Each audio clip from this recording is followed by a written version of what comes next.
Have you heard of Starlink beam switching? Hey friends, Adam here from Bantha Overland. Have you heard about Starlink beam switching? So if you've never heard about Starlink beam switching, it's a technology that promises to use your existing Starlink and route around obstacles like trees or rocks, basically focusing the beam of the Starlink in places where there is a clear view of the sky and where you can get a good connection. I hadn't heard about this until recently, and it's really interesting because it works with your existing Starlink. So if you have Starlink Standard or Starlink Mini, you don't have to get new hardware.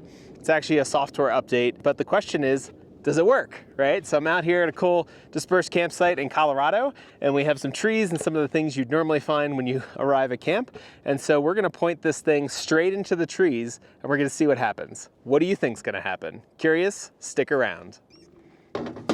Now, whenever I'm using my Starlink Mini, I like to use it on a tripod, and I'll show you why that is in a second. So I'm just gonna get some cord off my cord wrap here.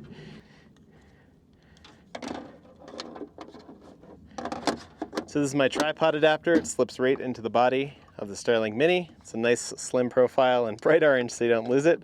And then I'm just gonna take a quick release plate. This is an Arca Swiss plate, but tripods often will have an Arca Swiss plate or some other kind of proprietary plate. Put it on there. I like using a tripod for a couple of reasons. One is you'll see it just makes it super easy to adjust the Starlink Mini. So it's got a clear view of the sky and you can avoid any obstacles like trees or rocks or things like that. Two, I just like to get it off the ground. I think it's an easy tripping hazard, and I'd rather not ruin my Starlink Mini and injure myself at the same time.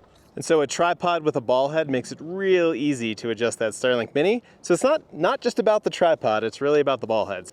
And then you can turn the mechanism to lock it, and it's nice and stable. So let's go set it up in all of those trees to see if the beam switching really works. And this is north, which is where you're supposed to point the Mini. And I'm just gonna point it into as many trees as I can. Also, as part of this experiment, I'm field testing a new battery bank. This is the Anker C300 DC. It is a rechargeable battery pack, and it should run the Starlink for about 12 hours, which is more than I would ever need given a normal day. And you can power it through lots of things. I'm gonna be using the USB-C ports today.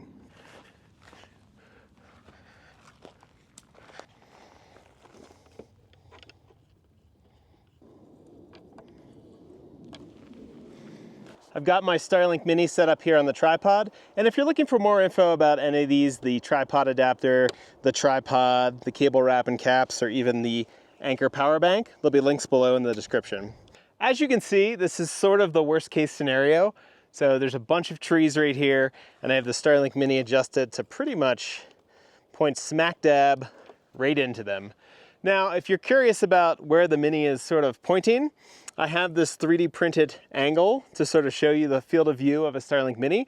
It's 110 degrees in any direction off that Mini. And so if we were to place this here, you can sort of get a sense of, you know, the Mini could be going down that way and hitting the ground a little bit. It could be hitting these trees, these tree trunks and stuff like that. And so the question is the beam switching gonna work? Are we gonna get no connection? Are we gonna get an intermittent connection where it goes down and up and down and up? Or are we gonna get a fairly reliable connection? Is it gonna work around these obstacles? And then how much bandwidth are we gonna get? So I just powered the Starlink on, and you can see it just powered on. The connection just went up right there. It looks like it is actually having some ping success. I'm gonna let this run for about 10 or 15 minutes so we can fill up this whole graph, and we'll see how stable it is over that time period. So it's been about 8 or 9 minutes, and I just want to show you where we're at. And I'm going to give it more time to stabilize. You can see right there, it said just powered on. Network performance and statistics should stabilize after about 15 minutes. And you can see that the ping success when it started was sort of up and down, almost like the Starlink was thinking, where am I? What are these things blocking me?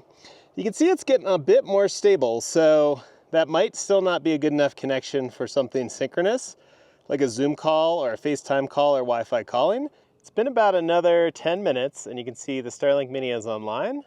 And if you look at its statistics, it's pretty darn good. So 98% is a pretty good ping success. You can still see a few little micro drops here, which could still be a problem for synchronous kind of work. All right, so before I do the speed test, you can see I'm connected to DJ Starlink Mini, and I have my cellular connection off. All right, I'm in the Starlink app here. I'm gonna run a speed test. Now I came in here, I'll show you, to speed test advanced because I just want to test the iPhone to the internet. I don't really care about the connection to the router so much right now.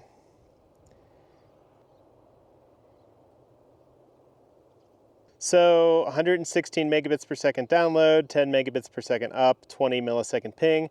That's a pretty good result. You could definitely do some synchronous work like taking a Zoom call or doing a Wi-Fi call or something like that on that type of connection. I'm gonna do one more speed test in a different app. This one reports in megabytes per second, which is probably a little bit more familiar to a lot of you.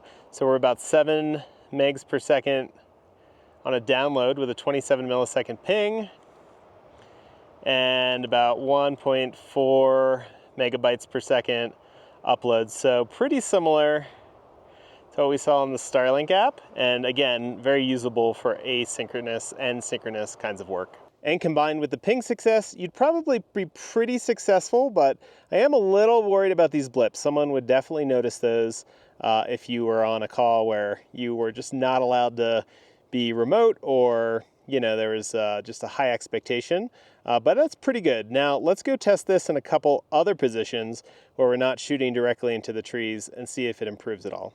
Now I'm going to move the Starlink Mini over here. I'm going to go out into this field. It has a nice big clear view of the sky. And this is one of the reasons I really like a tripod and just having everything self-contained. If you had a clearing that was away from camp, you could just take this and run this over there. You can also get like a 100-watt solar panel from Anker that comes with this as well. And that would probably keep it topped off pretty well. So I'm just gonna put my tripod here and I'm gonna adjust it, just loosen the ball head and put it straight up. I'm gonna let that run for a little bit. And so one of the nice things too about a tripod is just, it gets it above some of the stuff that could be on the ground, and it also lets you see it. So you don't leave camp and forget it, or the dog or the kid or you don't run over it, trip it, break yourself, things like that. So we're gonna let this run for 15 minutes just to sort of think about what we think is gonna happen. Here's our 110-degree field of view. So it looks like it has a pretty good view of the sky. Looks like it might hit that tree a little bit. So I'm just going to tilt it a little bit here and double check once more. Looks really good. Now this is pointing south or southeast just a little bit. And so that's the exact opposite direction you're supposed to point this thing. If we come in here to the Starlink app and go to alignment, you'll see that the Starlink is pretty much turned the opposite way that Starlink wants us to point it. It wants us to turn it 180 degrees, just turn it all back around to north. And so for this test, where it has a clear view of the sky and should be unobstructed, we're gonna see what happens even though it's pointing the wrong direction. It's been over 15 minutes with the Starlink pointed south with a clear view of the sky. Let's check the statistics. So there you go, 99.9% ping test. I mean, that's pretty much perfect. You see no drops in there. And let's go ahead and do a speed test. So we're getting 122 megabits per second down and about 20 up. So really good, still a really good connection. And then let's do our other speed test app. So last time in here we got 7.5 megabytes per second down and about 1.5 up. So you can see here about twice the speed on the download. Pretty similar on the upload, about 1.5 megabytes per second. And of course this is 20 minutes later, so situation, things change, Starlink satellites move. Apples to apples though, I say they're both really good connections, but the biggest difference is with this one that's pointing south but doesn't have any obstructions, the ping success is just so good. It's just perfect, basically. And so if you're really relying on a quality connection and you can't have drops and it's just going to look unprofessional because you're working or whatever you're doing, then I think you probably want to bias to having a clear view of the sky.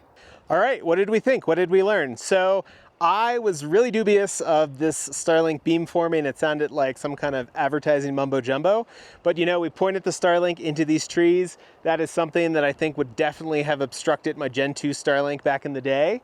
And it's just awesome to see that such improvements can happen through software without needing new hardware. And so it was not a perfect connection. If you're on a work call, a professional call, a Zoom meeting, or a Wi-Fi call, or FaceTime, and you really need that perfect connection, I still think if there's a clear view of the sky, even if that's straight up or south or east or west or north, that's still the way to go if you can be picky about it.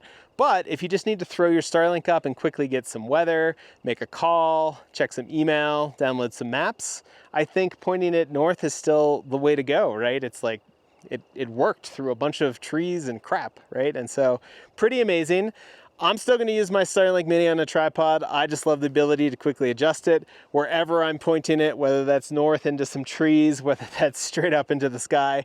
And if you want to learn about this Starlink Mini tripod adapter, the cord wrap, the cable wraps, the power bank, any of the equipment I use, the tripod, check the links below. I really appreciate you supporting me making videos like this, and part of that are folks buying my 3D printed accessories so you can get out there and get the best connection too. I hope that saves you some time and worry in setting up your Starlink so you can quickly and efficiently get a really reliable connection for whatever you need when you're out there mixing work and play. And if you found that helpful, please hit the thumbs up button so other folks like you can find helpful content like this. And if you'd like to follow along as I field test Starlink, sharing my experience and my recommendations, make DIY gear, and mix work and play, hit that subscribe button. Until next time, I'm Adam from Bantha Overland, and I really do hope to see you out there on the trail. At Bantha Overland, we're on a mission to inspire and enable more people to get outside and experience the fulfillment of overland-based travel. Join us as we share our adventures and tips for finding awesome routes and dispersed camping, make our own DIY overland gear, and find our balance of mixing work and play as we try to spend more of our time traveling, exploring, and connecting.